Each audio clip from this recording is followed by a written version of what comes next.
Thank you very much, everybody. Thank you for coming.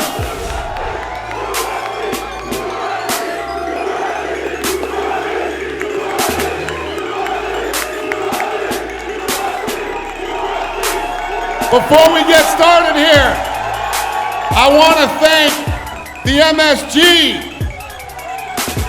the New York State Athletic Commission, for helping us make UFC and NYC at the MSG possible.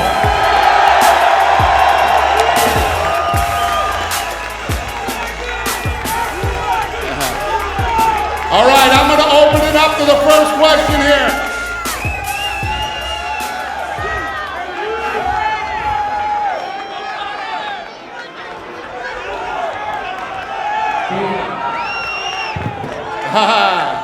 What's up, Darren?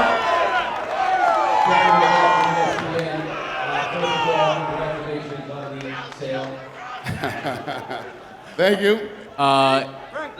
When the $4 billion number came out, the man to the left of you said he was worth $4 billion. So I guess the question is, how much is Conor worth to the UFC, and then Conor, how much are you worth to the UFC? $4.2 billion. $4.2 billion. That's what I'm worth to this company. Who has the next question? Mark LaMonica from Newsday. Question for Chris Weidman in the back there.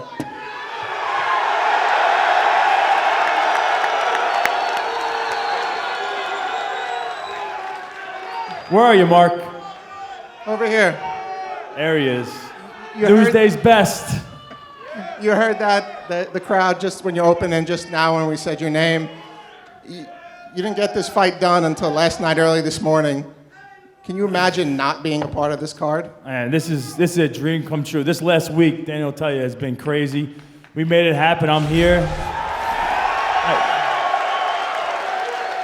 I've been envisioning this for so long, and we're here right now, and we got this fight in about 6 weeks, and I can't wait to come out here and fight in front of all you guys, man.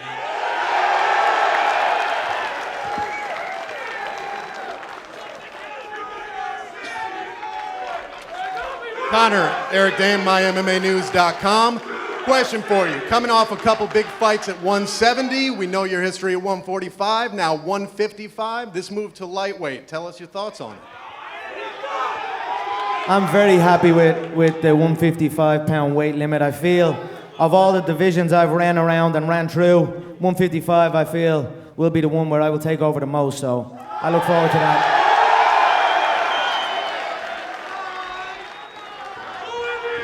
Question for Conor. Conor, after your last few fights, I'm just wondering, is Mystic Mac back? And if so, what his prediction for the next fight is? You know, I feel Eddie, I've nothing against Careful, be careful. I've nothing against Edward. Oh what? Oh what? Careful. What you gonna do? Oh what? You gonna do something over there? Be careful. Shut your fucking mouth. I run New York. I run this whole shit. And Mystic Mac predicts I'm gonna KO you inside 1 round.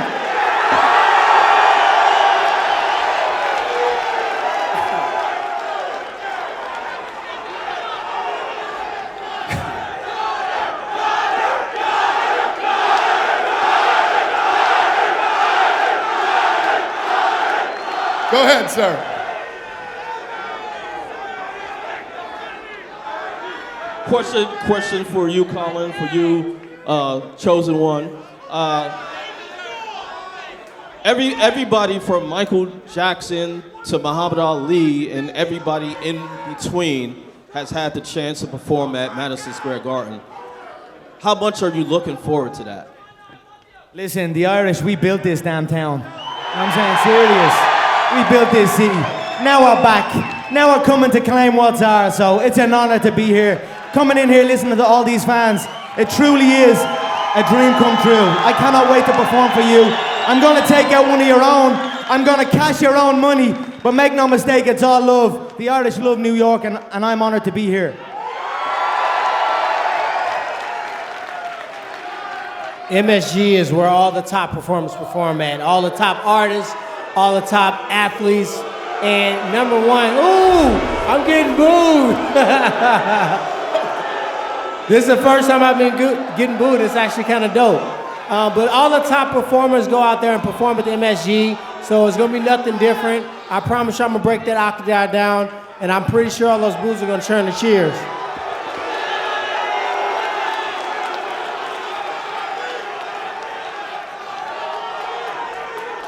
Question for Conor.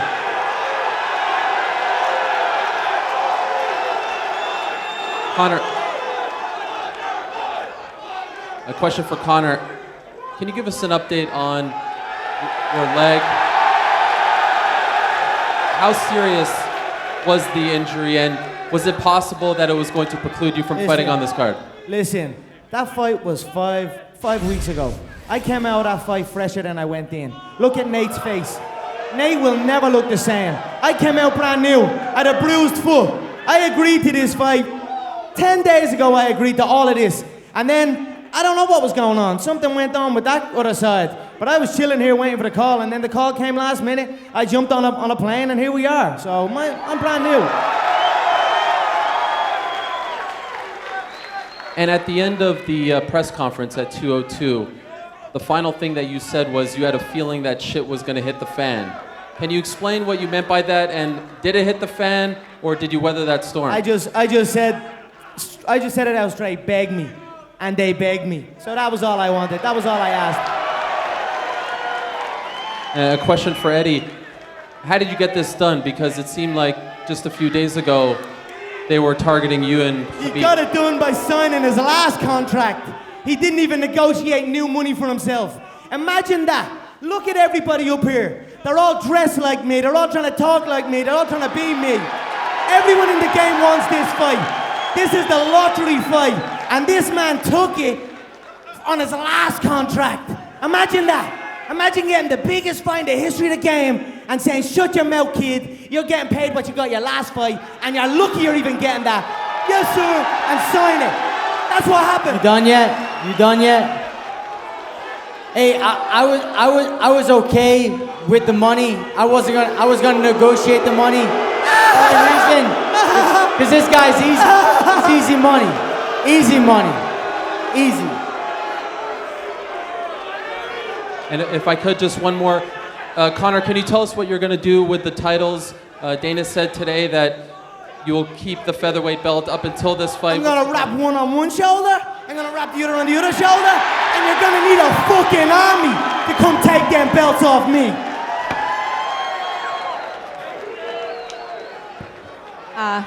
Hey everybody, Phoenix Carnivale from Everything Martial Arts. Congratulations to Dana. Thank you for putting together such a great card from everybody in New York. Thank you. Another thank you to Chris Weidman for fighting for us for a really long time. Much appreciated. And now my question is to Tyron Woodley, who comes into New York and they're booing you. And it's strange because great guy, great personality, Fox person. When you fought Robbie, there was absolutely no animosity, just no venom, and you were able to knock him out. And now you're fighting Wonderboy, and there is a bit of drama from your side. You do dislike him. What's the story behind that? First of all, I'm gonna give the fans a chance to boo. Go ahead and boo, get it out the way. There you go. Yeah, done? All right, so first off, you can boo if you want, but it's one thing you have to call me. You have to call me the welterweight champion of the world. And I knocked out the most vicious welterweight, the fighter of the year, with fights of the year in record-breaking time, so you have to respect me, no matter what. Number two, the first opportunity that the Wonderboy fight was offered to me officially, I accepted the fight the first time. And I gave you a chance to boo, let me finish my statement. And my legacy, number one, does not depend on what an individual thinks of me. I'm a high-level athlete.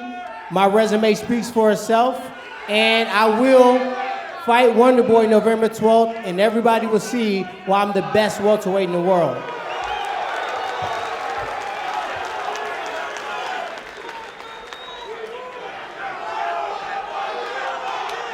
This is a question for Conor.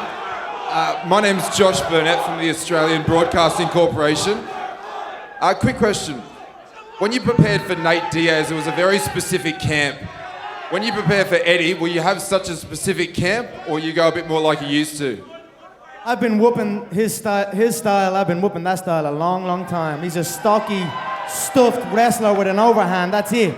So I've been beating these guys up. Tell him the before. truth. You ain't got a fucking shot. Tell him the truth. You ain't got a shot. One round you're gonna. You ain't got a shot. One round Your coach knows you ain't got a shot. One round. And anybody who Fuck knows you, anything about Fuck fighting you and your knows coach. you ain't got a fucking Fuck you shot. and your coach. You ain't got a shot. Connor, one more question. You're here because you're the easiest dude in this division. That's why you're here. Connor, one more question.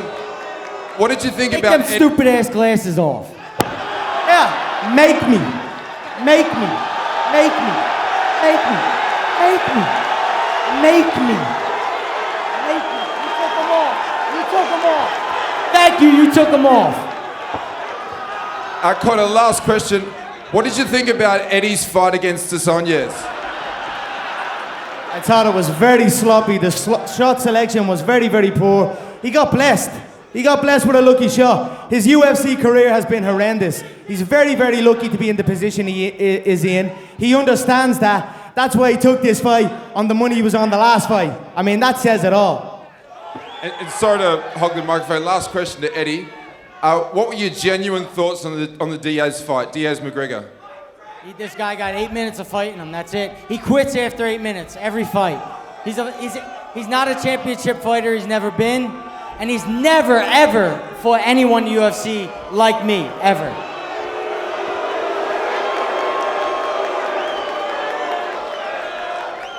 Hey, Dana. Just another broke bum trying to sell some shit. That's it. He's broke and he's desperate. And he's trying to make it like, McGregor's this, McGregor's that. We've heard it all before. He's just another broke bum that can't afford to pay his fucking bills. So that's all that is.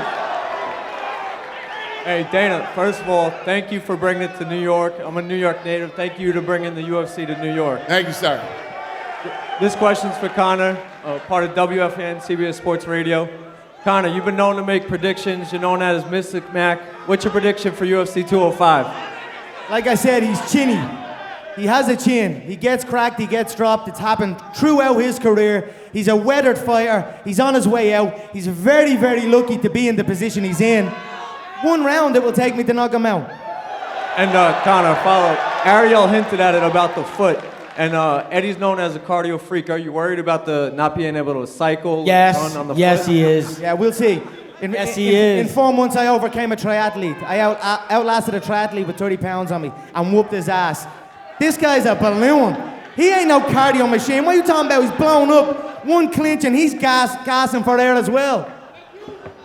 He spent $300,000 on that last camp and gassed out 8 And minutes made in. $25,000. $300,000. And gassed out 8 minutes in.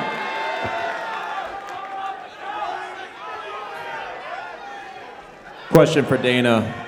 I know that this card kind of was slow to materialize ultimately, we just got it kind of set up. But now that we're here at MSG and you've got this panel of fighters and champions, what is your overall estimate? Is this what you envisioned when you were thinking about coming to MSG? Yeah, absolutely. You know, when we finally got New York done and we were coming into Madison Square Garden, I wanted to bring the best card possible. And you know, if you look, and I forgot to say this too. Michael Johnson and Khabib are on this card also. How the hell did I forget that? So this is the biggest card we've ever done. I mean, if you look at the main card, 3 title fights, and the rest of the card, then you look at just the prelims are the best prelims we've ever done, the best all-around fight card ever in UFC history. Cool, thanks, man. And one question for Cowboy, and I guess.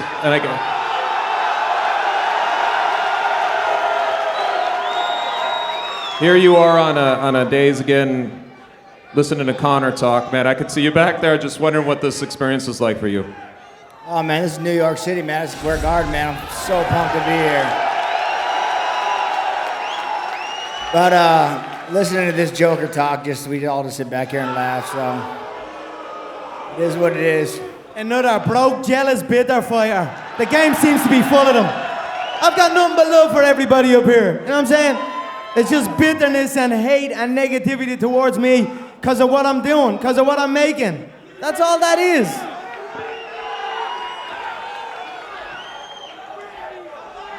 Gabe Winisian from the Daily Ramen. I have a question for Eddie Alvarez. In an interview with CBS in August, you said that Conor McGregor was not a good fighter and, quote, that he ain't shit. You're going into this fight now. Do you still maintain those strong feelings going into this fight? When I mention fighter, you guys are thinking about technique. I'm not thinking about technique. I'm thinking, when I say fighter, I'm talking about how you deal with adversity, how you deal with being in a bad situation. He deals terribly with being in bad situations and don't come back. Okay, and I also have a question for Cowboy Cerrone. You alluded on the Joe Rogan podcast that you prefer to fight as a welterweight. You said that you're more comfortable at it and that cutting is just brutal. I mean, besides just feeling comfortable, what other advantages do you feel you get fighting as a welterweight? It just lets me eat as much I want and drink as many beers as I want, so I enjoy being a welterweight. The cut sucks, you know, but hey, I feel good at 170, I feel good at 155, so I'm here to kick ass in both divisions. I don't care. Thank you. Steve Feudal, Asbury Park Press. My question is for Frankie Edgar. Frankie.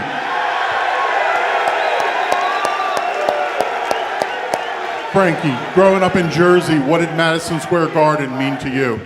Yeah, I mean, it's the world's most famous arena. Look at these fans. I mean, this is what it's all about. It's a lifelong dream to fight here.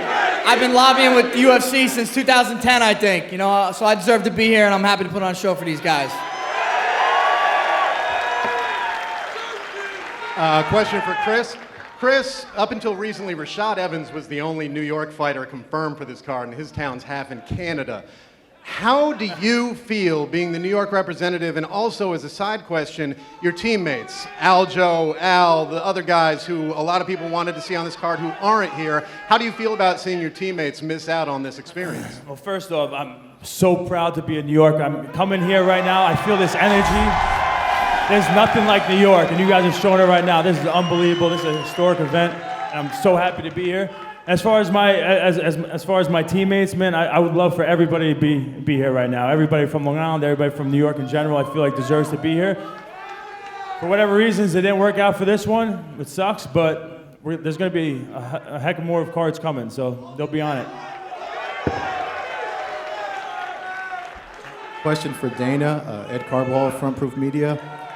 Back in July of 2015, when you guys were still fighting for New York, you had hinted at a King of New York card. Do you remember that with Weidman and John Jones? Yeah. Is that something you're still thinking about looking ahead? Well, obviously, John Jones' situation is a lot different now than it was back then when we were talking about it. So no.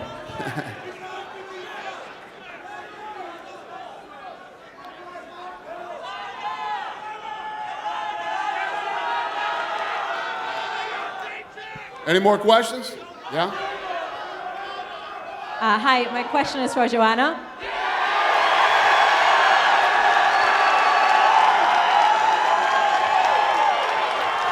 As you can see, New York loves you. Huge Polish population here in New York. What is your assessment of your opponent, and how do you get this one done? Hi guys, hello New York. Guys, thank you so much. I wanted to fight on this card so badly, and I was like asking Dana so many times, but I'm finally here, and I'm happy to face Karolina in New York. Like you said, big Polish community in New York, but I want to give this fight for all of you. This fight is supposed to happen in Poland, but this fight is going to happen in New York on 205. So the thing is, I asked for Karolina.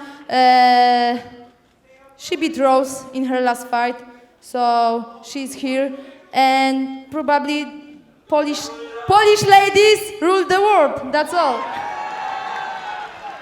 Karolina, what are your thoughts on facing Joanna? How do you feel that you need to prepare for her, and what is your assessment of her as a fighter?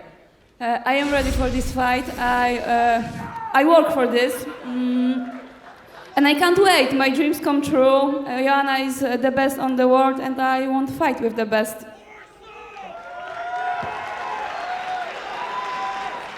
My name is Ryan Gerbosi. I'm with Newsday. This question's for Stephen Thompson.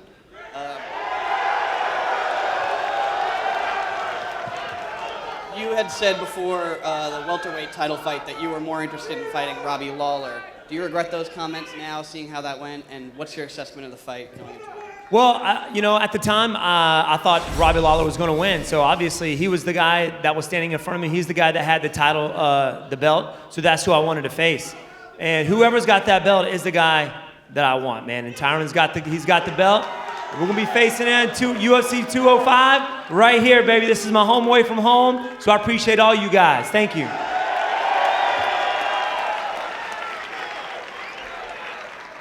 Jonathan Laura, Pound for Pound Glory Boxing News. I'm missing MMA News. Dana, was it your strategy? Don't let him shake you, man. Go ahead. What do you got to say? Jonathan Laura, Pound for Pound Glory News. All right. Dana, was it your strategy to have a Philly guy, an Irish guy, a Polish, Jersey, Long Island? Was it all? It was definitely going to be a sellout. Was this your strategy all along? I wish it just worked out that way. You know, I wanted to bring the best card to New York, no matter where everybody was from, and we did it. Now, Eddie Alvarez, obviously this is going to be a huge fight for you. However, is this the same strategy you're going to use that you used against Anthony Pettis? Grind it out, get him against the cage, take him down? No, definitely not. I'm with Mark Henry now, and since I've been with Mark Henry, I've been growing a bunch. Fuck John Kavanaugh. Look that pad man. Hey, you got two jiu-jitsu coaches. Two jiu-jitsu coaches. Why you got two jiu-jitsu coaches? Anyway, come November 12th, you guys will see. There is no Santa Claus. He don't exist. Now, Conor, one question for you. The only weakness we've seen in your arsenal was your wrestling against Chad Mendes. Have you improved that? How did that fight go again? That's the only weakness we've seen. That's the only weakness we've seen in your career. Last time I checked, he was unconscious. What are you talking about? He's gonna be shooting for his life. But it's a long 25 minutes in there. I can hit you from anywhere. And that's what's gonna happen to him. He's gonna be shooting, panicking, I'm gonna be hitting him from everywhere. Sooner or later, he's gonna fall. One of those elbows, one of those shots are gonna dig into that soft, sweet spot into the temple, and that's all she wrote. Two-weight world champion, UFC history, New York, the Irish are back. This question's for Dana, Scott Fontana with AM New York. Dana, what is the plan for if Conor wins the belt? What's gonna happen with the featherweight belt? We'll figure that out when it happens. What would you say to that, Conor? Sorry, what did you say again? If you win both belts, what are you gonna do? Are you gonna defend both belts? They're gonna have to gather an army to try and take one of them off me, and that's how straight. And one's gonna be there, one's gonna be there, and I'm gonna be picking and choosing who I want to destroy next, and that's it. Would you fight Aldo again? Let's see what happens with Aldo. I mean, it's hard to even think of Aldo. I KO'd him in 13 seconds. I traveled around the world with him. He pulled out on 2 weeks' notice. If Frankie was good enough and he had came through that last one, it would have me and Frankie for the featherweight belt here. He just wasn't up to scratch. So I'm gonna let that featherweight division play out, see how it goes. But I'm the featherweight world champion. Now in November, I'm gonna be the lightweight world champion, and I'm gonna hold two of them consecutively. Not a shot. That's it. Not a shot. You ain't got a shot. Beltless. You'll be beltless November 12th. You'll be beltless. Not a 45, not a 55. You'll have to give up the little boy belt, and you're not getting the big boy belt. All right, good afternoon. My name is Jean-Luis Rosado. I represent in Pinta and JeanLuisRosado.com. My question is for Dana White. Dana, how hard was it to get it here from your point of view? How hard was it to what? To get it here, to get the event here in MSC from your point of view. Very, very, very, very, very hard. It took a very long time. Longer than it should have. I believe it's a victory for everyone. I mean, for the fans and for everyone that's here. Everybody's happy about this. Weidman, nice to see you here. Representing New York. What's your goal after this match here in New York City? My goal is to win this fight and then go fight for the belt. That's what I wanted to know. Hopefully right here in Madison Square Garden again. Hopefully I never have to leave. Thank you. Robert Exley, New York City News Service. My question is for Jeremy Stevens. How do you feel about fighting Frankie in his own backyard? I love knocking people out in their own backyard. This ain't the first time I'm gonna do it. MSG is going down. Your boy's getting knocked the fuck out, guaranteed.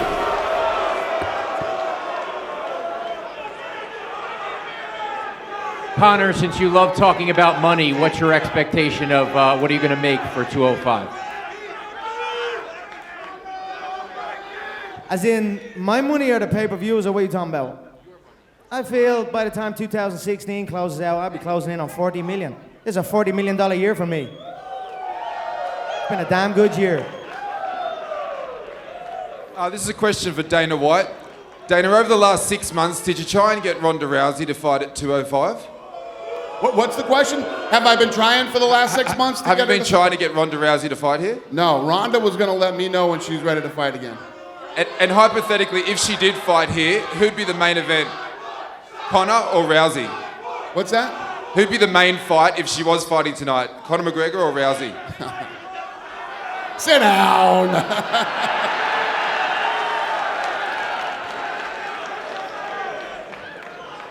How you Yes, doing? sir. Anil Melwani from MMA.us and Caged Insider. Conor, take a look around you. You got a lot of champions, a lot of grizzled vets.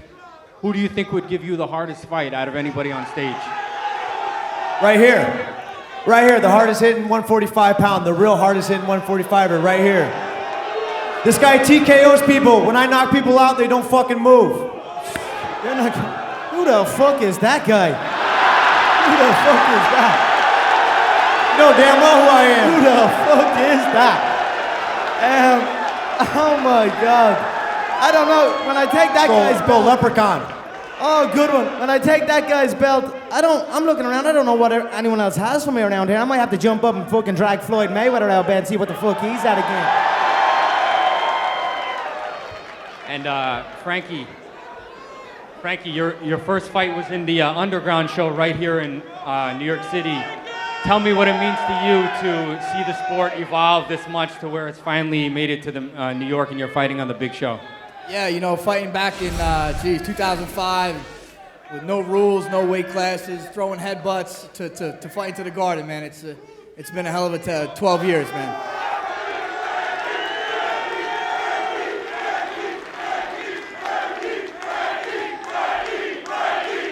All right, I'm going to take one more question. Who's got it? That dude over there with the tie. There you go.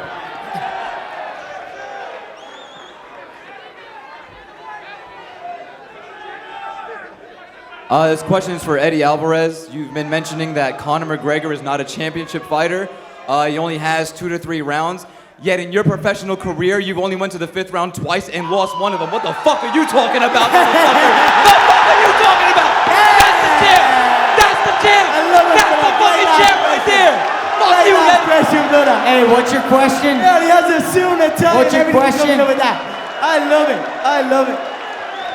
My question was clearly, you've only been to the 5th round twice in your professional career and lost one of them. You're complaining that he has no gap. His no question engine. is, What the fuck why are you talking talking about? shit? That's his question. Why the fuck you up there talking shit? Say it like it is, you're blessed. You're blessed that I chose you. You're blessed that I chose to whoop your ass next. Say it like it fucking is. You were the easiest opponent that made the most money. That's the truth. Come prove it. You were my easiest opponent that made the most money. Come prove That's it. why you were I picked. could buy and sell That's your why whole you were fucking picked. town. I could buy and sell your whole bum town. Come fucking prove it. All right, listen.